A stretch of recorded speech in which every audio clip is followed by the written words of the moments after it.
Waves क्या है जी? Wave जो है असल में ये एनर्जी है जो एक जगह से दूसरी जगह मुंतकिल होती है और ये अपने फ़्लो के दौरान मैटर को जो है वो ट्रांसफ़र नहीं करती। असल में वेव जो है वो है क्या चीज़ कि जब एक पार्टिकल सिंगल जो है वो ऑसिलेट करता है तो उसकी जो सिंगल पार्टिकल की ऑसिलेशन है उसे हम वाइब्रेशन कहेंगे या ऑसिलेशन कहेंगे। लेकिन जब किसी मीडियम में बहुत से पार्टिकल एक रिदम के साथ, एक तरतीब के साथ ऑसिलेट करना शुरू करते हैं तो वो वेव को जो है वो पैदा करने की वजह बनते हैं। जैसे कि आप स्क्रीन पे देख सकते हैं, आपको जो है कुछ जो है मैस स्प्रिंग सिस्टम जो हैं वो एक पैटर्न के साथ मूव करते हुए नज़र आ रहे हैं और ये जो पैटर्न है ये वेव फॉर्म जो है ये बना रहा है। यानी कि ये जो इनकी कंबाइन मोशन है, कंबाइन ऑसिलेशन है, ये हमें वेव देती है। वेव असल में डिस्टर्बेंस है जो वन पॉइंट से सर्टन पॉइंट तक जो है वो ट्रांसफ़र होती है और उसमें कौन सी चीज़ जो है वो ट्रांसफ़र होती है वो एनर्जी है। असल में जो आपने डिस्टर्बेंस के लिए जो एनर्जी दी थी वो एनर्जी जो है वो फ्लो करते हुए एक जगह से दूसरी जगह जो है वो जाती है। अब हमारे पास वेव्स की कुछ टाइप्स हैं, मैकेनिकल वेव्स और इलेक्ट्रोमैग्नेटिक वेव्स। मैकेनिकल वेव्स जो हैं ये ऐसी वेव्स हैं जिनको प्रोपगेट करने के लिए, पास आउट करने के लिए किसी मीडियम की ज़रूरत होती है। इसमें हमारे पास वाटर वेव्स हैं और साउंड वेव्स हैं। इसके अलावा इलेक्ट्रोमैग्नेटिक वेव्स जो हैं ये ऐसी वेव्स हैं जो कि इन जनरल इलेक्ट्रिक और मैग्नेटिक फील्ड पर मुश्तमिल होती हैं और ये जो इलेक्ट्रिक और मैग्नेटिक फील्ड है ये दोनों एक दूसरे पर परपेंडिकुलरली ऑसिलेट करते हुए इलेक्ट्रोमैग्नेटिक फील्ड को बनाती हैं। जैसे कि आप स्क्रीन पे देख सकते हैं, लाइट वेव जो है वो प्रोपगेट कर रही है in the form of electric और मैग्नेटिक फील्ड और ये जो इलेक्ट्रिक फील्ड और मैग्नेटिक फील्ड है ये डायरेक्शन ऑफ प्रोपगेशन के परपेंडिकुलर जो है वो रेगुलरली ऑसिलेट करती चली जा रही हैं और इससे जो है हमारे पास इलेक्ट्रोमैग्नेटिक जो है ना वेव्स आ जाती हैं। और इसके एग्जांपल जो हैं, लाइट वेव्स जो हैं वो इलेक्ट्रोमैग्नेटिक इन नेचर हैं, हीट वेव्स जो हैं वो इलेक्ट्रोमैग्नेटिक इन नेचर हैं। इसके अलावा एक्स रेज, माइक्रोवेव्स और radio waves, ultraviolet radiations, infrared radiations, ये तमाम जो हैं ये इलेक्ट्रोमैग्नेटिक वेव्स की एग्जांपल है। नेक्स्ट है जी हमारे पास प्रोग्रेसिव वेव। प्रोग्रेसिव वेव ऐसी वेव्स जो एक जगह से दूसरी जगह जो है वो प्रोग्रेस करती हुई आपको जो है वो नजर आए। इसमें हमारे पास दो किस्म की वेव्स हैं, ट्रांसफर वेव्स और लॉन्गिट्यूडनल वेव्स। ट्रांसफर वेव्स जो हैं वो ऐसी वेव्स हैं जिनमें हम पार्टिकल्स को डायरेक्शन ऑफ प्रोपगेशन के परपेंडिकुलर ऑसिलेट करवा देते हैं। जो पार्टिकल्स की जो डायरेक्शन ऑफ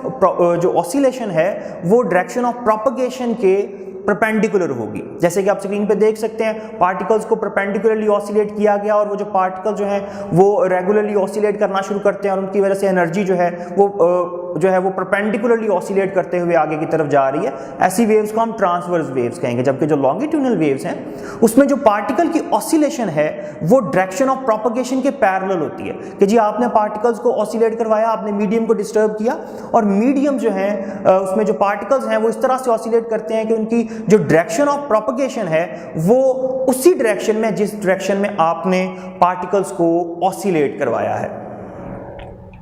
नेक्स्ट इसको थोड़ा सा और देख लेते हैं जी कि ट्रांसवर्स वेव्स की प्रॉपर डेफिनेशन क्या है जी, कि जब ऐसी वेव्स जिनमें पार्टिकल्स जो हैं किसी भी मीडियम में इस तरह से ऑसिलेट करें कि उनकी जो डायरेक्शन ऑफ ऑसिलेशन है वो डायरेक्शन ऑफ प्रोपगेशन के परपेंडिकुलर हो तो हम कहेंगे जी ये ट्रांसवर्स वेव्स हैं। और जो हमारे पास लॉन्गिट्यूडनल वेव्स हैं उसमें जो किसी भी मीडियम के जो पार्टिकल्स हैं उनकी जो डिस्प्लेसमेंट है, उनकी जो मोशन जो है वो प्रोपगेशन की डायरेक्शन में होती है, पैरेलल डायरेक्शन में होती है कि जी जिस तरफ को आप ऑसिलेट करवा रहे हैं उसी डायरेक्शन के अंदर जो है वो पार्टिकल अगर मूव कर रहे हो तो हम ये कहेंगे कि ये जो वेव्स हैं ये लॉन्गिट्यूडनल वेव्स हैं। और लॉन्गिट्यूडनल वेव्स में हमारे पास सर्टन रीजन्स कंप्रेस्ड फॉर्म में होता है जिसे, और जो सेकंड रीजन है वो हमारे पास स्ट्रेच्ड फॉर्म में होता है। इसको कंप्रेस्ड रीजन को कंप्रेशन भी कहते हैं और स्ट्रेच्ड रीजन को हम रेफ्रैक्शन भी जो है वो कहते हैं। इसके अलावा ये जो ट्रांसवर्स वेव्स हैं और लॉन्गिट्यूडनल वेव्स हैं ये सॉलिड्स में दोनों किस्म की वेव जो हैं ये पैदा हो सकती हैं, लेकिन फ्लूइड्स के अंदर ये दोनों जो हैं ये पैदा तो हो सकती हैं लेकिन जो ट्रांसवर्स वेव्स हैं ये बहुत जल्द जो है ये ख़त्म हो जाएंगी, डाई आउट कर जाएंगी। जबकि जो हमारे पास जो है अगर आप पर्टिकुलरली गैसेस की एग्जांपल लें तो गैसेस में जो है वो ट्रांसवर्स वेव्स को पैदा करना बिल्कुल नामुमकिन है, सिर्फ और सिर्फ लॉन्गिट्यूडनल वेव्स ही पैदा की जा सकती हैं, इसीलिए साउंड वेव जो हैं वो in general longitudinal in nature हैं। इसके अलावा ये जो हमारे पास वेव्स हैं, अगर आपने पार्टिकल्स को इस तरह से ऑसिलेट करवाया हो कि वो प्रॉपर्ली रिदमिकली जो है सिंपल हार्मोनिकली ऑसिलेट कर रहे हो किसी भी मीडियम के पार्टिकल, तो वो पीरियोडिक वेव को बनाएंगे। और ये जो पीरियोडिक वेव है इसकी सर्टन जो है वो वेवलेंथ होगी, प्रॉपर एक फ्रीक्वेंसी होगी, उसका कोई टाइम पीरियड होगा, और इसी को यूज करते हुए हम उसकी वेलोसिटी भी कैलकुलेट कर सकते हैं। किसी भी वेव की जो वेलोसिटी है उसे हम डिफाइन करेंगे, जो डिस्टेंस मूव करती है वेव, अगर आप उसको करस्पॉन्डिंग टाइम से डिवाइड कर दें तो हमारे पास जो है वो वेलोसिटी आ जाएगी जी। अगर मैं कंप्लीट पीरियोडिक वेव की बात करूं तो जी उसकी ऑसिलेशन जो है वो एक्सट्रीम पॉइंट से शुरू होती है और इसी तरह से वो ऑसिलेट करता हुआ आहिस्ता आहिस्ता जो है वो इक्विलिब्रियम पोजीशन पे आता है ऑब्जेक्ट। उसके बाद जो उसके जो मीडियम के पार्टिकल्स हैं वो बिल्कुल जो है वो ऑपोजिट साइड पे एक्सट्रीम पे पहुंच जाते हैं। जो ऊपर की तरफ हमारे पास एक्सट्रीम पोजीशन है इसको हम क्रस्ट कहते हैं, और जो है हमारे पास लोअर साइड पे जो एक्सट्रीम पोजीशन है उसे हम ट्रफ कहते हैं। अब ये जो हॉरिजॉन्टल डिस्टेंस कवर हुआ है एक क्रस्ट से दूसरे क्रस्ट तक, यानी कि एक एक्सट्रीम पोजीशन से पार्टिकल ने ऑसिलेट करना शुरू किया और एक वेव को बनाते हुए उस मीडियम के जो पार्टिकल हैं वो दोबारा क्रस्ट तक आ जाते हैं, तो ये जो हॉरिजॉन्टल डिस्टेंस है ये हमारे पास उस वेव की लेंथ है, यानी कि वेवलेंथ है, जिसको लैम्डा से रिप्रेजेंट किया जाता है। इसके अलावा अब ये जो एक कंप्लीट ऑसिलेशन है, स्टार्ट होता है और उसके बाद वो ऑसिलेट करता है और दोबारा उस पॉइंट तक पहुंच जाता है जी, ये वन कंप्लीट ऑसिलेशन है। और वन कंप्लीट ऑसिलेशन जो है उसको कवर करने में जो टाइम लगता है उसे हम टाइम पीरियड कहते हैं। तो जी जो वन वेवलेंथ है इन जनरल वो वन टाइम पीरियड में कंप्लीट होगी। तो हमारे पास फिर वेलोसिटी जो है उसे हम किस तरह से डिफाइन कर सकते हैं, lambda divided by time period. और अगर आप रिलेशन यूज करें फ्रीक्वेंसी और टाइम पीरियड के दरमियान f is equal to 1/t, तो यहां से हम जो है फाइनली जो वेव की वेलोसिटी है उसे हम डिफाइन कर सकते हैं v is equal to f lambda. यहां पर जो आपको जो स्क्रीन पे नजर आ रहा है जो एम्पलीट्यूड है ये इन जनरल इक्विलिब्रियम से एक्सट्रीम पॉइंट तक क्रस्ट तक जो मैक्सिमम डिस्टेंस है जी हमारे पास वो एम्पलीट्यूड है। इसी तरह से ये ट्रफ की तरफ भी जो होगा ये भी एम्पलीट्यूड होगा। नेक्स्ट जी हमारे पास है जी हम रिलेशन देखेंगे फेज डिफरेंस और जो है पार्ट डिफरेंस के अंदर रिलेशनशिप क्या है। फेज रिलेशन किसे कहते हैं कि जी अगर एक वेव जो है वो मूव कर रही है, प्रोपगेट कर रही है और उसके जो हम सर्टेन पॉइंट्स उसके ऊपर ले लेते हैं A B C D E F G H, हमने कुछ पॉइंट्स ले लिए हैं और अगर हम इन पॉइंट्स को डिस्कस करेंगे जी इनमें से फेस डिफरेंस किसे कहते हैं और पार्ट डिफरेंस जो है उससे क्या मुराद है। फेस यानी कि एंगल के पॉइंट ऑफ व्यू से दो पार्टिकल जो है वो एक दूसरे से कितना आगे हैं और कितना पीछे हैं, या इसके अलावा पाथ इसमें लेंथ के अकॉर्डिंगली दो जो पॉइंट्स हैं वो एक दूसरे से कितना आगे हैं और कितना जो है वो पीछे हैं, लैग कर रहे हो, कितना कोई जो है वो कोई पॉइंट जो है वो लीड कर रहा है। तो हम अगर जो है रिलेशनशिप बनाना चाहते हैं जनरली फेस डिफरेंस और पार्ट डिफरेंस में, तो हम दोनों की रेशियो ले लेते हैं। जो फेस डिफरेंस और पार्ट डिफरेंस की जो रेशियो है जनरली किसी भी दो पॉइंट्स के दरमियान अगर जो है फेस डिफरेंस फाई है और पार्ट डिफरेंस जो है वो है एक्स है, तो जो दोनों की जो रेशियो है फाई डिवाइड बाय एक्स जो है उसे हम लिख सकते हैं 2 पाई डिवाइड बाय लैम्डा के। जनरल ये जो है ये रिलेशन हमेशा फिक्स रहेगा। इसमें अब कुछ पॉइंट्स हमारे इन फेस पॉइंट्स होते हैं, कुछ हमारे पॉइंट्स जो हैं वो आउट ऑफ फेस पॉइंट्स होते हैं। इन फेस पॉइंट्स जो है वो तमाम पॉइंट्स जो कि सेम जो है वाइब्रेशन पे या सेम फेज ऑफ वाइब्रेशन पे एग्जिस्ट करते हैं उन्हें हम कहते हैं जी ये इन फेस पॉइंट्स है। जैसे कि जो बी पॉइंट है वो अपने ही लिहाज से इन फेस होगा क्योंकि उसकी जो फेस ऑफ वाइब्रेशन है अपने ही लिहाज से वो इन फेस है, जबकि बी के अकॉर्डिंगली एफ जो है वो भी जो है वो इन फेस पॉइंट्स हैं। तो नजर आ रहा होगा आपको स्क्रीन पे, आप देख सकते हैं बी के लिहाज से इन फेस है, बी एफ के लिहाज से भी इन फेस है, ए और ई जो है वो भी इन फेस है क्योंकि वो सेम वेव पे सेम पोजीशन पे लाई करते हैं। इसी तरह से सी और जी जो है वो भी इन फेस पॉइंट्स हैं। अब ये जो इन फेस पॉइंट्स होते हैं इनमें जो पार्ट डिफरेंस है वो हमेशा इंटीग्रल मल्टीपल ऑफ लैम्डा होता है, यानी कि या जीरो होगा, जैसे बी और बी के दरमियान जीरो है, या जो है वो हमारे पास हो सकता है लैम्डा हो सकता है जैसे बी और एफ के दरमियान में है। और इसी तरह से अगर कोई आगे हम फर्दर पॉइंट ले लें इसमें वेव की प्रोपगेशन में तो हमारे पास 2 लैम्डा 3 लैम्डा। इसी तरह से अगर आप फेस डिफरेंस देखें इन फेस पॉइंट्स में तो वो हमारे पास जो है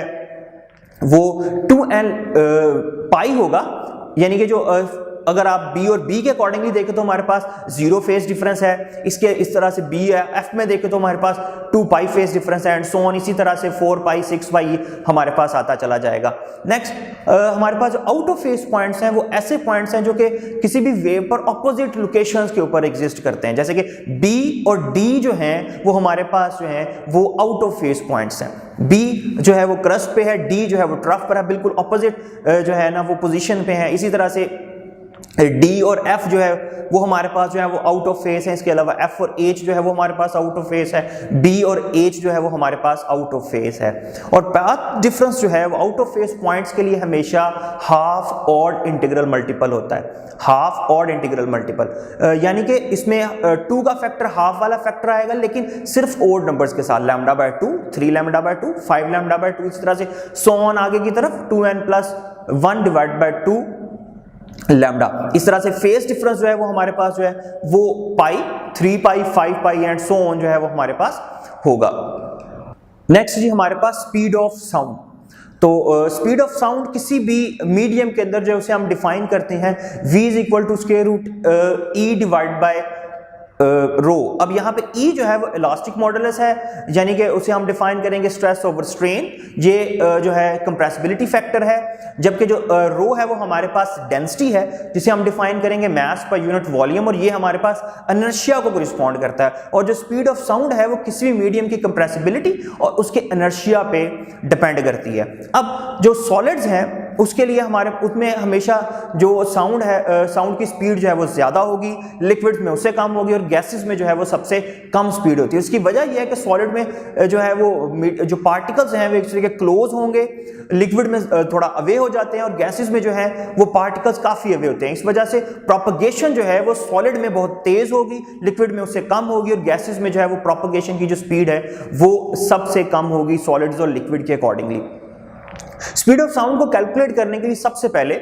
न्यूटन ने जो है आइसोथर्मल प्रोसेस जो है वो सजेस्ट किया, और आइसोथर्मल प्रोसेस को सजेस्ट करते हुए यानी कि जी प्रोपगेशन ऑफ साउंड जो है वो एयर में एक आइसोथर्मल प्रोसेस के थ्रू कैरी आउट होती है कि जी जब साउंड जो है वो एयर में प्रोपगेट करती है तो वो आइसोथर्मल प्रोसेस के अकॉर्डिंग यानी कि टेम्परेचर को कांस्टेंट रखते हुए जो है ना साउंड जो है वो प्रोपगेट करती है। तो इसने जब कैलकुलेशन की तो इसने इलास्टिक मॉडुलस को कैलकुलेट किया जो कि इक्वल आया हमारे पास प्रेशर के,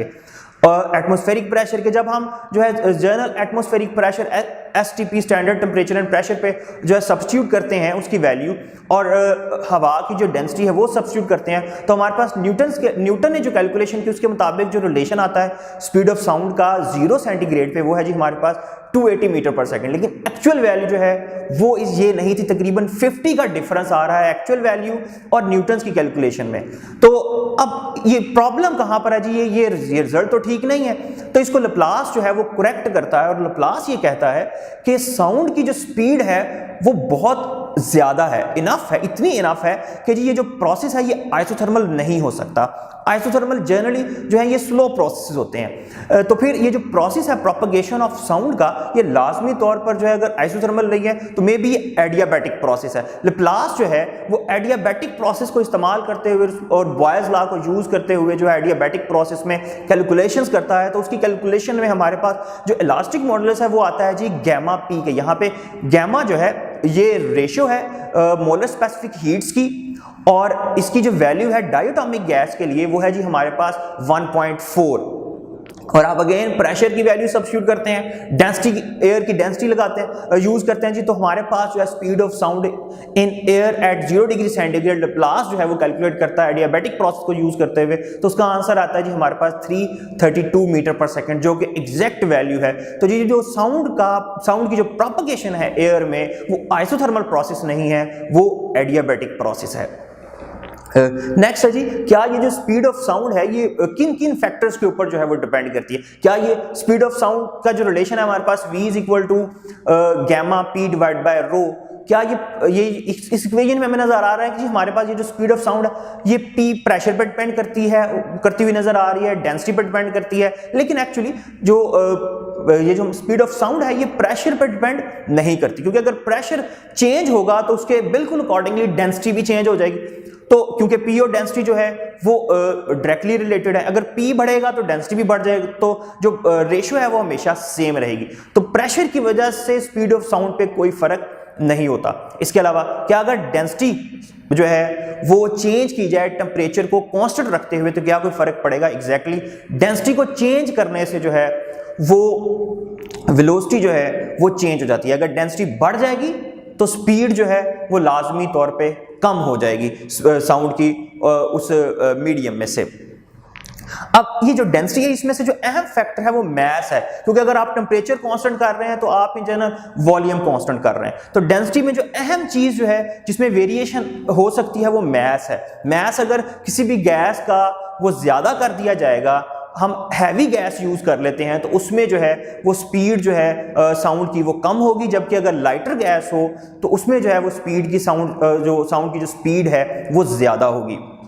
इसके अलावा टेम्परेचर जो है वो भी अफेक्ट रखता है स्पीड ऑफ साउंड पे। तो उसका जो रिलेशन है जो वो हमारे पास जो है वो ऐसा यूनिट्स में जो किसी भी टेम्परेचर T पे जो स्पीड है अगर आप उसकी रेशो कैलकुलेट करें 0 सेंटीग्रेड पे स्पीड की तो वो इक्वल आती है टेम्परेचर केल्विन टेम्परेचर एट उसको अगर आप डिवाइड कर देते हैं जनरली किसी भी केल्विन टेम्परेचर से और स्क्वायर रूट ले लेते हैं, जो इस तरह से हमारा जो रिलेशन जो है वो बन जाता है। आपको स्क्रीन पे नजर आ रहा होगा। अगर आप इस रिलेशन को फर्दर कैलकुलेट करें तो हमारे पास जो जनरलाइज रिलेशन बनता है सेंटीग्रेड टेम्परेचर में वो है जी किसी भी टेम्परेचर T पे जो स्पीड है वो किस तरह से कैलकुलेट की जाएगी, V0 यानी कि 0 सेंटीग्रेड पे जो आपके पास स्पीड है प्लस 0.61 मीटर पर second multiply by temperature in centigrade, यानी कि किसी भी टेम्परेचर पे अगर आप स्पीड ऑफ साउंड कैलकुलेट करना चाहते हैं सेंटीग्रेड में तो आप वो टेम्परेचर जो है उसको 0.61 से मल्टीप्लाई कर दें और उसे ऐड कर दें 332 यानी कि V0 पे, तो हमारे पास जो है वो उस टेम्परेचर के ऊपर जो है वो स्पीड ऑफ साउंड जो है वो आ जाएगी। नेक्स्ट सुपरपोजिशन प्रिंसिपल जो है वो हमारे पास सिंपली क्या है कि जी अगर दो वेव्स जो हैं वो मूव कर रही हैं और किसी तरह से एक जगह पर इकट्ठी हो जाती हैं तो उनका जो रिजल्ट है, उनका जो कंबाइंड इफेक्ट है वो किस तरह से डिफाइन किया जाएगा। वो जो कंबाइंड इफेक्ट है उसको हम डिस्कस करते हैं यूजिंग सुपरपोजिशन प्रिंसिपल। तो सुपरपोजिशन प्रिंसिपल के अकॉर्डिंग अगर दो वेव्स एक जगह पर इकट्ठी हो जाती हैं तो हम हमेशा उन वेव्स के जो एम्पलीट्यूड है हम उन्हें एड अप कर देंगे। जैसे कि आपको पहले नजर आ रहा होगा दो वेव्स जो हैं वो ऑपोजिट डायरेक्शन में मूव कर रही हैं और दोनों जो हैं दोनों के क्रस्ट जो हैं वो इन जनरल जो हैं वो मूव कर रहे हैं। आप अगर देखते हैं दोनों एड अप हो जाती हैं तो उनका जो एम्पलीट्यूड है वो y1 प्लस y2 हो जाएगा। सेकंड में हमारे पास क्या है जी, दो वेव्स ऑपोजिट जा रही हैं लेकिन एक का क्रस्ट है दूसरे का जो है ना हमारे पास ट्रफ है, लेकिन जैसे ही वो दोनों कंबाइन होंगी नेट एम्पलीट्यूड है वो कम हो जाता है, क्योंकि जो हमारे पास y1 है वो पॉजिटिव है और y2 जो है वो नेगेटिव है, इस वजह से नेट एम्पलीट्यूड जो है वो डिक्रीज हो जाएगा। इसी तरह से अगर आपके पास दो से ज्यादा वेव्स एक जगह पर इकट्ठी हो तो हम हमेशा सुपरपोजिशन प्रिंसिपल को इस तरह से अप्लाई करेंगे कि जहां पर वेव्स इकट्ठी होंगी वहां पर हम उनके एम्पलीट्यूड्स को ऐड अप कर देते हैं। अब कुछ ये जो सुपरपोजिशन प्रिंसिपल है ये हमें कुछ वेव्स की और प्रॉपर्टीज के बारे में इंफॉर्मेशन देता है, जैसे कि जी इंटरफेरेंस से क्या मुराद है। इंटरफेरेंस कुछ इस तरह से है कि अगर दो वेव्स सेम डायरेक्शन में मूव कर रही हो सेम फ्रीक्वेंसी के साथ और अगर वो एक जगह पर इकट्ठी हो जाएं तो वो या तो कंस्ट्रक्टिव इंटरफेरेंस करेंगी या डिस्ट्रक्टिव इंटरफेरेंस करेंगी। कंस्ट्रक्टिव तब करेंगी अगर क्रस्ट पे क्रस्ट और ट्रफ के ऊपर ट्रफ आ जाता है तो वो कंस्ट्रक्टिवली इंटरफेयर करेंगी और रिजल्टेंट एम्पलीट्यूड जो है वो बढ़ जाएगा। कंस्ट्रक्शन होगी नई वेव की जिसका एम्पलीट्यूड जो है वो ऐड होकर आएगा हमारे पास जो पहली वेव्स थी उनके, जबकि जो डिस्ट्रक्टिव इंटरफेरेंस है उसमें हमारे पास क्रस्ट और ट्रफ जो है वो बिल्कुल एक दूसरे के साथ जो है ना बिल्कुल एक सेम पोजीशन पे आ जाते हैं, जिससे क्रस्ट और ट्रफ के मिलने से जो है वो वेव जो है वो बिल्कुल खत्म हो जाती है, उसका रिजल्टेंट एम्पलीट्यूड जो है वो जीरो हो जाता है। ऐसी वेव को हम डिस्ट्रक्टिव जो है ऐसी इंटरफेरेंस को हम डिस्ट्रक्टिव इंटरफेरेंस कहेंगे। अब जो कंस्ट्रक्टिव इंटरफेरेंस है इन जनरल उसमें क्रस्ट पे क्रस्ट और ट्रफ के ट्रफ इन जनरल उसकी सेंस क्या है कि जी जो पाथ डिफरेंस है दो वेव का वो हमेशा इंटीग्रल मल्टीपल ऑफ लैम्डा हो जाता है, यानी कि जो आपके पास जो कंस्ट्रक्टिव इंटरफेरेंस है वो इन फेस पॉइंट्स, किसी भी वेव के जो इन फेस पॉइंट्स हैं वो हमें कंस्ट्रक्टिवली इंटरफेयर करते हुए नजर आते हैं। और अगर दो ऑपोजिट पोजीशन पे लाई करते हुए, यानी कि क्रस्ट और ट्रफ एक जगह पर इकट्ठे हो जाते हैं, यानी कि दो ऐसे पॉइंट्स इकट्ठे हो जाते हैं जो कि आउट ऑफ फेस लाई करते हैं, तो उससे हमारे पास जो है ना डिस्ट्रक्टिव इंटरफेरेंस होगी, और उसके लिए जो पार्ट डिफरेंस है हमारे पास डेल्टा एस जो है वो half odd integral multiple of lambda होगा। आपको जो है स्क्रीन पे एक पैटर्न नजर आ रहा है जी कि दो वेव्स जनरेट की गई, और वो जो वेव्स हैं वो जो है सर्कुलर वेव्स थी, और वो जो वेव्स फर्दर आगे प्रोपगेट करती हैं, जब वो वेव्स आगे फर्दर प्रोपगेट करती हैं तो वो मर्ज होती हैं, और उनके मर्ज होने से कुछ ऐसे पॉइंट्स हैं जहां पर रिजल्टेंट एम्पलीट्यूड जो है वो आपको जीरो नजर आ रहा है, और कुछ जो है वो आपको जो है पूरी जो है ना जो है मुकम्मल कंस्ट्रक्टिव इंटरफेरेंस नजर आ रही है, कहीं पर आपको डिस्ट्रक्टिव इंटरफेरेंस नजर आ रही है। ये हमारे पास एक्चुअल जो है वो वाटर की इंटरफेरेंस का जो है वो जो है आपको एक जो है वो एक्टिविटी दिखाई गई, एक डेमोन्स्ट्रेशन दिखाई गई है। नेक्स्ट है जी हमारे पास बीट्स। बीट्स किसे कहते हैं? पीरियोडिक राइज एंड फॉल जो है इंटेंसिटी ऑफ साउंड और वेव में, उसे हम बीट कहते हैं। अब बीट्स जो है कब जनरेट होती हैं? जब दो वेव्स सेम डायरेक्शन में मूव कर रही हूं, लेकिन उनकी फ्रीक्वेंसी जो है वो स्लाइटली वेरी हो एक दूसरे से, यानी एक फ्रीक्वेंसी जो है वो एफ ए है तो दूसरी कोई जो फ्रीक्वेंसी है वो एफ बी है, तो नंबर ऑफ बीट्स जो है वो इक्वल होंगी F A minus F B. F A ज्यादा है, एफ बी जो है वो कम है, इन दोनों का जो डिफरेंस है वो हमें नंबर ऑफ बीट्स देगा। जैसे कि आप स्क्रीन पे देख सकते हैं हमारे पास दो वेव्स हैं, एक रेड कलर में दिखाई गई और एक ब्लू कलर में दिखाई गई है। दोनों की जो फ्रीक्वेंसी जो है वो सेम नहीं है, यानी कि उनकी जो वेवलेंथ है उनमें डिफरेंस है। अब किसी पॉइंट पर जो है इस तरह से हो रहा है कि जो है ना क्रस्ट के साथ आ रहा है, और कुछ पॉइंट्स ऐसे हैं जहां पर ट्रफ जो है वो क्रस्ट के साथ आ रहा है। अब जहां पर क्रस्ट ट्रफ के साथ आएगा वहां पर कंस्ट्रक्टिव जो है क्रस्ट ट्रफ के साथ आएगा वहां पर डिस्ट्रक्टिव इंटरफेरेंस होगी। जैसे स्टार्ट में 0 पॉइंट पे आपको नजर आ रहा है जब टाइम t इक्वल टू 0 है, और आगे जैसे ही क्रस्ट जो है वो क्रस्ट पे आ जाता है वहां पर कंस्ट्रक्टिव इंटरफेरेंस होगी। और इसी तरह से आगे अगर आप देखें तो जो है मिड में 0.5 सेकंड्स पे जाके जो है दोबारा से क्रस्ट और ट्रफ जो है वो डिस्ट्रक्टिवली इंटरफेयर करते हैं। देन फर्दर 0.75 सेकंड के ऊपर जो है वो कंस्ट्रक्टिवली इंटरफेयर होती है। तो जो बीट्स हमारे पास बनती हैं उसमें जो दो कंस्ट्रक्टिव और जो डिस्ट्रक्टिव इंटरफेरेंस हो रही है उसके दरमियान में जो है पीरियोडिकली वेव की जो इंटेंसिटी है वो बढ़ते बढ़ते कंस्ट्रक्टिव तक मैक्सिमम होती है, उसके बाद जो है वो कम होते होते डिस्ट्रक्टिव तक खत्म हो जाती है, जीरो हो जाती है, उसके बाद वो फिर इसी तरह से रेगुलरली इंक्रीज करना शुरू करती है। और इससे ये जो पैटर्न आपको नजर आ रहा है इसको हम बीट कहते हैं। और ये जो बीट जो है इसमें जो अहम बात है वो ये है कि हम इसकी जो बीट फ्रीक्वेंसी कैलकुलेट कर सकते हैं वो जो हाई फ्रीक्वेंसी है और जो लो फ्रीक्वेंसी हमारे पास दो वेव्स उनके डिफरेंस से कैलकुलेट की जा सकती है। यहां पर अगर आप देखें तो 1 सेकंड के अंदर आपको 2 बीट नजर आ रही हैं, यानी कि अगर 1 सेकंड के अंदर नंबर ऑफ बीट्स जो हैं वो 2 हैं तो लाजमी तौर पर जो फ्रीक्वेंसी में जो डिफरेंस था वो 2 हर्ट्ज था, कि जो फ्रीक्वेंसी में डिफरेंस होगा उतनी ही बीट्स 1 सेकंड में प्रोड्यूस होंगी। इसके अलावा हम सिर्फ और सिर्फ वही बीट्स जो हैं वो रिकॉग्नाइज कर सकते हैं जिनकी फ्रीक्वेंसी में डिफरेंस जो है वो 10 और लेस देन 10 हो। इससे ज्यादा की जो है ना नंबर ऑफ बीट्स जो हैं या जो बीट फ्रीक्वेंसी का डिफरेंस है वो हमारे लिए जो है वो रिकॉग्नाइजेबल नहीं होता। स्टेशनरी वेव्स जो हैं ये ऐसी वेव्स हैं जो कि किसी भी सेटअप में इस तरह से जनरेट होती हैं कि एक वेव जो है वो प्रोपगेट कर रही है और प्रोपगेट करते हुए किसी जो है डेंसर मीडियम से रिफ्लेक्ट होती है और वापस आती है, और सेम मीडियम में ही जो है वो हमारे पास दो वेव्स ऐसी बन जाती हैं जो जिनकी फ्रिक्वेंसी सेम है लेकिन डायरेक्शन जो है वो ऑपोजिट है। तो जी एक वेव जो है वो अगर लेफ्टवर्ड जा रही है तो जो दूसरी वेव है वो बाउंस बैक होके जो है वो राइटवर्ड आ रही है, दोनों की डायरेक्शन ऑपोजिट है, फ्रीक्वेंसी सेम है। तो जी ये हमारे पास ये जो सिस्टम है ये स्टेशनरी वेव जो है ये कहलवाएगा। और इसमें हमारे पास कुछ पॉइंट्स ऐसे हैं जिनका एम्पलीट्यूड जो है वो ज़ीरो ही रहता है थ्रू आउट द मोशन, और ये इसे हम नोड कहते हैं। और कुछ ऐसे पॉइंट्स भी हैं जहाँ पर एम्पलीट्यूड जो है वो मैक्सिमम होता है और वो फ्लक्चुएट करते रहते हैं अपनी एनर्जी को, काइनेटिक एनर्जी और पोटेंशियल एनर्जी के दरमियान। इन पॉइंट्स को हम एंटी नोड्स कहते हैं। जो दो नोड हैं उनके दरमियान जो फासला है वो नियरली हाफ वेवलेंथ के इक्वल है, और इसी तरह से दो जो एंटी नोड हैं उनके दरमियान जो डिस्टेंस है वो भी नियरली हाफ वेवलेंथ है। जबकि जो नोड और एंटी नोड के दरमियान जो डिस्टेंस है वो जनरली λ/4 होता है। लैम्डा का चौथा हिस्सा जो है वो नोड और एंटी नोड के दरमियान हमारे पास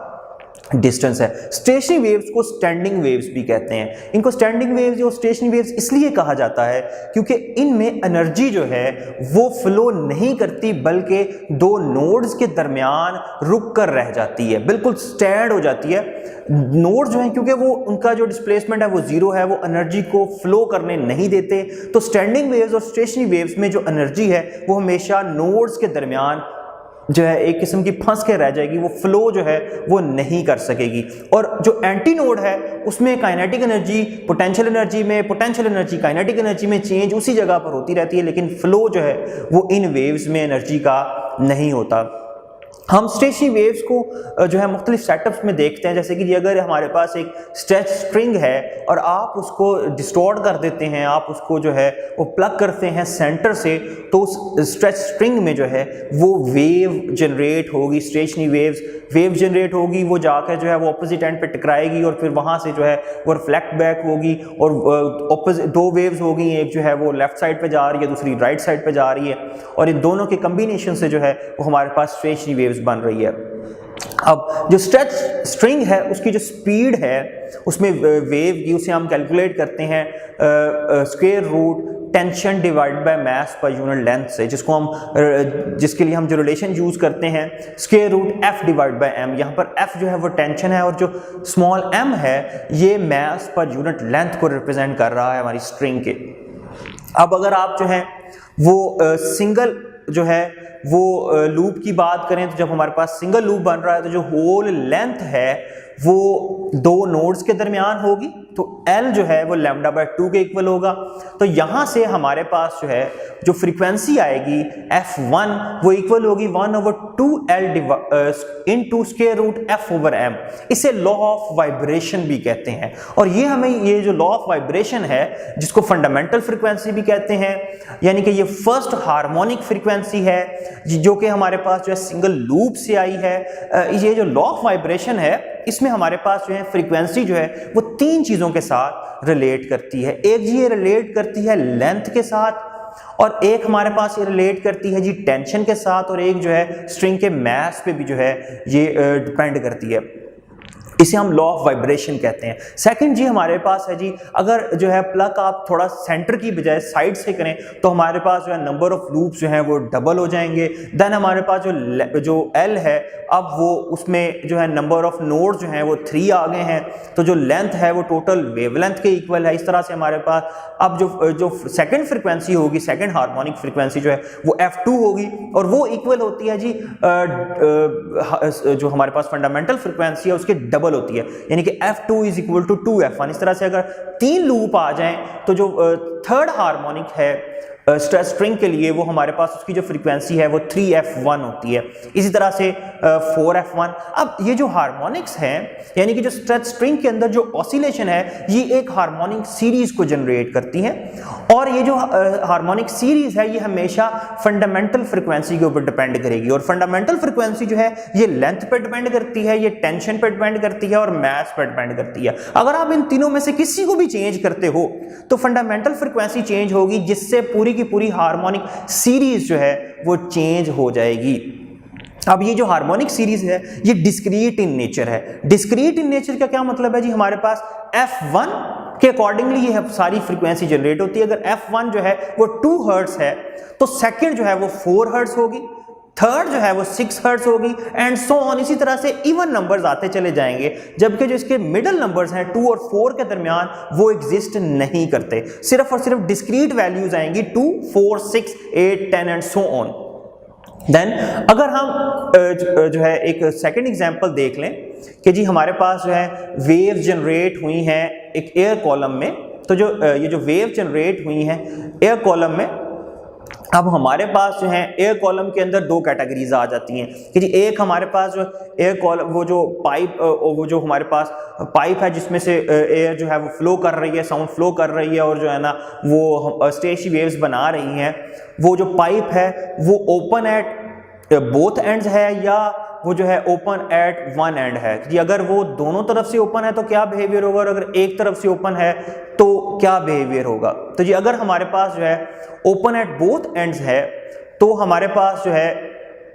वेव जो है बिल्कुल सेम वैसी ही जनरेट होंगी जैसे कि एक स्ट्रेच स्ट्रिंग में थी। जो फर्स्ट हार्मोनिक है उसमें लेंथ जो है वो लैम्डा बाय 2 के इक्वल होगी, इसी तरह से सेकंड जो है उसमें जो है लेंथ जो है वो लैम्डा के इक्वल हो जाएगी और जो फ्रिक्वेंसी है हमारी इसमें आप अब f1 जो है वो हमारे पास आ जाएगी जी v डिवाइड बाय 2l, फिर जो सेकंड है उसमें फ्रिक्वेंसी होगी जी 2f1 हो जाएगी जी, फंडामेंटल फ्रिक्वेंसी के डबल हो जाएगी। इस तरह से थर्ड के अंदर जाके जो है वो हमारे पास 3 लूप होंगे और जो थर्ड हार्मोनिक है वो हमारे पास होगी जी 3f1। किस तरह से सो ऑन अगर हम चलें तो लैम्डा n और fn को हम डिफाइन कर सकते हैं n के अकॉर्डिंगली, नंबर ऑफ लूप्स के अकॉर्डिंगली। लेकिन अगर हमारे पास जो है पाइप जो है हमारा वो ओपन एट वन एंड हो तो एक एंड पे जहां पे एंड जो है हमारा क्लोज है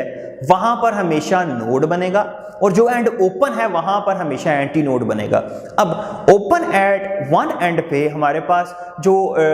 एंटी नोड और नोड के दरमियान जो फासला है वो लैम्डा बाय 4 होता है। तो जो हमारी जो टोटल लेंथ है वो किस तरह से डिफाइन की जाएगी जी, लैम्डा डिवाइड बाय 4 के। तो अगर आप फर्स्ट हार्मोनिक कैलकुलेट करें तो वो हमारे पास आएगी v डिवाइड बाय 4l। जब आप सेकंड इसमें हार्मोनिक की कैलकुलेशन करते हैं तो हमारे पास जो है वो 1.5 लूप बनता है, तो हमारे पास जो लेंथ है वो 3 लैम्डा बाय 4 होगी और हम जो कैलकुलेशन करेंगे वो f2 नहीं बल्कि f3 की कैलकुलेशन होगी क्योंकि इसमें सिर्फ और सिर्फ ये जो ओपन एट वन एंड है इसमें हमेशा हम ओड हार्मोनिक्स ही जनरेट होती हैं, इसमें इवन हार्मोनिक्स हमको हम प्रोड्यूस नहीं कर सकते। यानी कि इसमें जो इन केस जो हमारे पास ओपन एट वन एंड है उसमें f1 कैलकुलेट हो सकती है फंडामेंटल फ्रीक्वेंसी, देन हम उसको f3 कैलकुलेट कर सकते हैं जो कि 3f1 होगी, f5 कैलकुलेट कर सकते हैं जो कि f5 होगी, सिर्फ और सिर्फ ओड हार्मोनिक्स होंगी। इसीलिए हम ये कहते हैं कि जो हमारे पास ओपन एट बोथ एंड है वो रिचर इन हार्मोनिक फ्रीक्वेंसीज है क्योंकि उसमें फ्रीक्वेंसीज की तादाद हार्मोनिक फ्रीक्वेंसीज की तादाद ज्यादा होती है, उसमें इवन हार्मोनिक्स भी होती हैं और उसमें ऑड हार्मोनिक्स भी होती हैं। जबकि जो ओपन एट वन एंड है उसमें सिर्फ और सिर्फ ओड हार्मोनिक्स एग्जिस्ट करती हैं, इवन हार्मोनिक उसमें एग्जिस्ट नहीं करती। नेक्स्ट एक बहुत ही ज्यादा इंटरेस्टिंग इफेक्ट है हमारे पास वेव्स के लिए, वो है जी डॉपलर इफेक्ट। ये जो जॉन डॉपलर ने ये फर्स्ट टाइम ये जो है ये स्टार्स के लिए ये ऑब्जर्व किया था, उसके बाद इसको सिंप्लिसिटी के लिए उसने साउंड वेव्स पे अप्लाई किया और इसकी जो है ना इसके रिजल्ट जो है वो डेवलप किए। अब डॉपलर इफेक्ट सिंपली है क्या कि अगर दो ऑब्जेक्ट्स जो हैं वो रिलेटिवली मूव कर रहे हों, यानी कि एक हमारे पास सोर्स है जो कि वेव को जनरेट कर रहा है, एक हमारे पास ऑब्जर्वर है जो उस वेव को ऑब्जर्व कर रहा है, अगर उनमें रिलेटिव मोशन हो तो उस रिलेटिव मोशन की वजह से ऑब्जर्वर जो फ्रिक्वेंसी नोट करेगा उस सोर्स की वो चेंज हो सकती है सोर्स और ऑब्जर्वर की मोशन के लिहाज से। अब इसमें हमारे पास कुछ केसेस हैं, जैसे कि जी एक केस है कि जी अगर हमारा ऑब्जर्वर जो है वो एक रेस्ट पे पड़े हुए सोर्स के करीब की तरफ जा रहा है, यानी कि observer is moving towards stationary source, तो हमारे पास जो फ्रीक्वेंसी है वो क्या होगी। तो जो फ्रीक्वेंसी जो है वो इस ऑब्जर्वर की जो कि ए ऑब्जर्वर है वो कुछ इस तरह से कैलकुलेट की जाएगी v plus V naught divide by v into F. यहाँ पर जो v नॉट है वो हमारे ऑब्जर्वर की स्पीड है जिस स्पीड के साथ वो स्टेशनरी सोर्स की तरफ जा रहा है, और v जो है वो स्पीड ऑफ वेव है या स्पीड ऑफ साउंड है जिसके साथ जो है वो जो वेव है वो ऑब्जर्वर की तरफ मूव कर रही है। अब क्योंकि ये अगर आप दोनों की डायरेक्शन देखें, ऑब्जर्वर की डायरेक्शन और हमारी जो है जो वेव है उसकी डायरेक्शन, तो ये दोनों एक दूसरे के ऑपोजिट है, और अगर हम रिलेटिव वेलोसिटी को कैलकुलेट करते हुए जो फ्रीक्वेंसी जो में जो वेरिएशन जो अपेरेंट फ्रीक्वेंसी होगी उसे हमने डिफाइन किया जी एफ ए से। तो एफ ए जो है वो लाजमी तौर पर f से ज़्यादा है। f जो है वो उस वक्त फ्रिक्वेंसी है जब ऑब्जेक्ट और सोर्स हमारा और ऑब्जर्वर जो है वो रेस्ट पे था। f जो है वो नॉर्मल फ्रिक्वेंसी है कि जी ऑब्जर्वर भी रेस्ट पे है और सोर्स भी रेस्ट पे है। लेकिन fa जो है ये तब की फ्रिक्वेंसी है जब ऑब्जर्वर जो है वो सोर्स की तरफ मूव कर रहा है। fa लाजमी तौर पर ज्यादा होगा क्योंकि जो हमारे पास v प्लस वी नॉट वाला फैक्टर है वो ज्यादा है और v जो है वो कम है। तो क्योंकि अपर वैल्यू जो है वो हमारे पास वो ज्यादा है तो इस वजह से fa ज्यादा होगा f से, यानी कि जब भी हमारा ऑब्जर्वर सोर्स की तरफ मूव करेगा स्टेशनरी सोर्स की तरफ तो उसके वो जो फ्रिक्वेंसी सुनेगा साउंड की वो हमेशा नॉर्मल फ्रिक्वेंसी से ज्यादा होगी। लेकिन अगर हमारा ऑब्जर्वर जो है वो पास आउट कर रहा हो सोर्स से, उसे आगे की तरफ फॉरवर्ड डायरेक्शन में मूव करता चला जा रहा हो, तो तब जो है अगर आप रिलेटिव वेलोसिटी के कोरस्पॉन्डिंगली फ्रीक्वेंसी कैलकुलेट करें तो वो हमारे पास fb होगी। अभी हमारा ऑब्जर्वर b है और ये जो फ्रीक्वेंसी है ये लाजमी तौर पर नॉर्मल फ्रीक्वेंसी से कम होगी क्योंकि जो इसमें जो हमारे पास v माइनस वी नॉट है वो वैल्यू स्मॉल होगी और v जो है वो हमारे पास वैल्यू ज्यादा है। इसी तरह से हमारे पास और केसेस हैं कि जी हम नॉर्मली इस केस को स्टडी करने से पहले जो है ना आपको स्क्रीन पे नजर आ रहा होगा हमारे पास दो ऑब्जर्वर्स हैं, एक सी ऑब्जर्वर है और एक डी ऑब्जर्वर है। सी ऑब्जर्वर जो है वहां तक जो साउंड जो है वो पहुंच रही है, एक जो है व्हीकल जो है वो साउंड जनरेट कर रही है, उसकी साउंड जो है वो सी ऑब्जर्वर तक भी जा रही है, वो डी ऑब्जर्वर तक भी जा रही है। क्योंकि हमारा जो सिस्टम है इस वक्त वो रेस्ट पे है, ये ए डायग्राम में सी भी रेस्ट पर है, डी भी रेस्ट पर है और हमारा जो सोर्स है वो भी रेस्ट पे है। तो जो वेव्स जो सी और डी तक करस्पॉन्ड कर रही हैं उनकी जो वेवलेंथ है उसको हम कैलकुलेट करेंगे v ओवर एफ से। सिंपल जो स्पीड है साउंड की वेव की उसको आप डिवाइड कर देंगे फ्रीक्वेंसी पे तो हमारे पास वेवलेंथ आ जाएगी। लेकिन सेकंड केस में जो है आप बी में देखते हैं डायग्राम में कि हमारा जो सोर्स है अब उसने मूव करना शुरू कर दिया है ऑब्जर्वर सी की तरफ। अब जब वो ऑब्जर्वर सी की तरफ जा रहा है तो वो डी से अवे होता चला जाएगा। अब सेम वही वेव्स जो स्टेशनरी सोर्स जनरेट कर रहा था, सेम नंबर ऑफ वेव्स जो हैं वो सोर्स और सी के दरमियान एग्जिस्ट करेंगी। अब डिस्टेंस क्योंकि सोर्स और ऑब्जर्वर के दरमियान कम होता चला जा रहा है तो उस रीजन में वेवलेंथ भी कम होती चली जाएगी, जबकि जो डिस्टेंस है डी और सोर्स के दरमियान वो बढ़ता चला जा रहा है तो जो नंबर ऑफ वेवलेंथ है वो उस रीजन में जो है वो जो वेव की जो वेवलेंथ है उसकी जो लेंथ है उस रीजन में ज्यादा होती चली जाएगी। तो जो सी ऑब्जर्वर जो है जो आवाज या वो जो साउंड है या जो वेव ऑब्जर्व करेगा उसकी वेवलेंथ जो है वो पहले से नॉर्मल वेवलेंथ जो कि लैम्डा थी उससे कम होगी और इससे हम जो है वो लैम्डा सी यानी कि जो सी ऑब्जर्वर के लिए वेवलेंथ उसे हम कुछ इस तरह से कैलकुलेट कर सकते हैं, lambda C is equal to lambda minus delta lambda. Delta lambda जो है वो हमारे पास जो है वो डॉपलर शिफ्ट है जिसको हम कैलकुलेट करते हैं सोर्स की स्पीड को अगर आप फ्रिक्वेंसी से डिवाइड कर दें तो हमारे पास जो है वो हमारे पास डॉपलर शिफ्ट आ जाएगी। तो अगर सोर्स रेस्ट पे है तो डॉपलर शिफ्ट 0 होगी और अगर सोर्स मूव कर रहा है तो डॉपलर शिफ्ट को उसकी स्पीड और फ्रिक्वेंसी को कैलकुलेट करते यूज करते हुए हम कैलकुलेट कर सकते हैं। इस एफ सी जो है वो कैलकुलेट की जाएगी v divide by V minus V S source की स्पीड है, यहाँ पर f जो है वो हमारे पास नॉर्मल फ्रिक्वेंसी है। एफ सी जो है वो लाजमी तौर पर ज्यादा होगी नॉर्मल फ्रिक्वेंसी से क्योंकि डिनोमिनेटर जो है उसमें वैल्यू जो है हमारे पास स्मॉल है। इस तरह से जो d है उसके लिए वेवलेंथ बढ़ रही, जितनी वेवलेंथ जो है वो c के लिए कम हो रही है उतनी ही वेवलेंथ वो जो डॉपलर शिफ्ट है वो d के लिए ज्यादा हो रही है। तो हम अगर d के लिए फ्रिक्वेंसी कैलकुलेट करें तो वो हमारे पास आएगा जी v divide by v plus V S into f। और ये जो फ्रीक्वेंसी है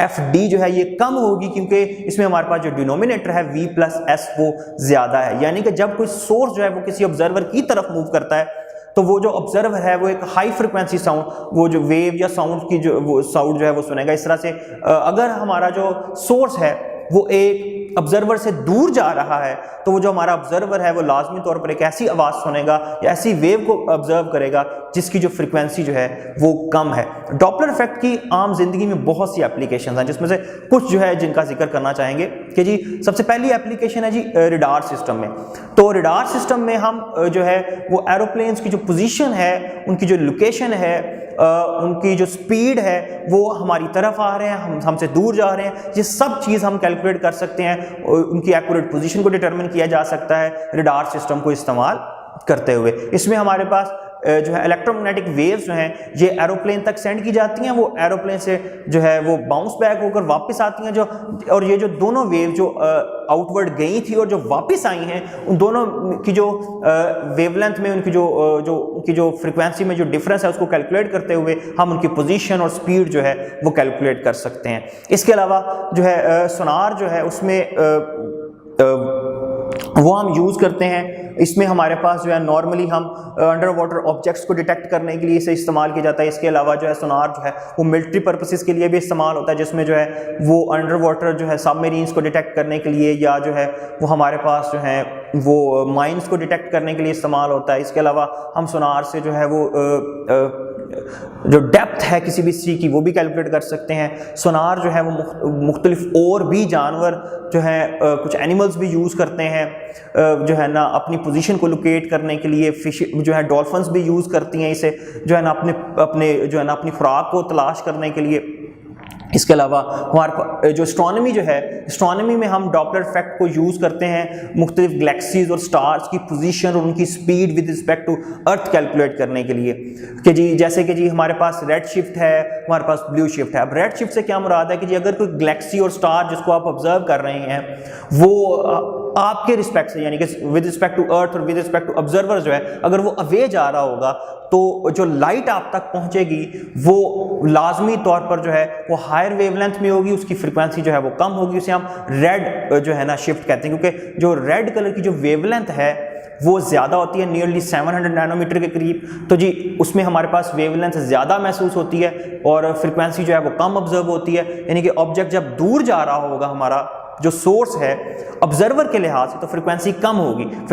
होगी, वेवलेंथ ज़्यादा होगी, और जो रेड कलर है उसकी जो है विजिबल पोर्शन में वेवलेंथ सबसे ज़्यादा है। जबकि जो ब्लू शिफ्ट है उसमें हमारे पास अगर कोई गैलेक्सी और स्टार जो है वो ऑब्जर्वर की तरफ आ रहा हो तो फ्रीक्वेंसी ज़्यादा ऑब्जर्व होगी। फ्रीक्वेंसी ज़्यादा ऑब्जर्व होने का मतलब है जी वेवलेंथ जो है वो कम होगी। अब वेवलेंथ कम होगी तो जो हमारे पास स्मॉलेस्ट वेवलेंथ है विजिबल में वो हमारे पास ब्लू कलर है, नियरली जो है ये हमारे पास नियरली जो है 400 नैनोमीटर के करीब। तो जी हमारे पास रेड शिफ्ट उस वक्त आएगी जब हमारे पास स्टार्स और गैलेक्सीज जो हैं वो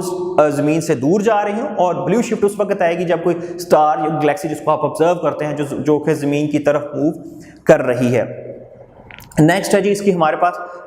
डॉपलर इफेक्ट की एप्लीकेशन जी, हम द रडार स्पीड ट्रैप जिसमें हम ऑब्जेक्ट्स जो हैं जो कि मूव कर रहे हैं उनकी स्पीड जो है वो कैलकुलेट कर सकते हैं। जैसे कि आपको स्क्रीन पर नज़र आ रहा है मोटरवे या हाईवेज़ के ऊपर जो हैं वो जो है पुलिस ऑफिसर्स जो हैं वो स्पीड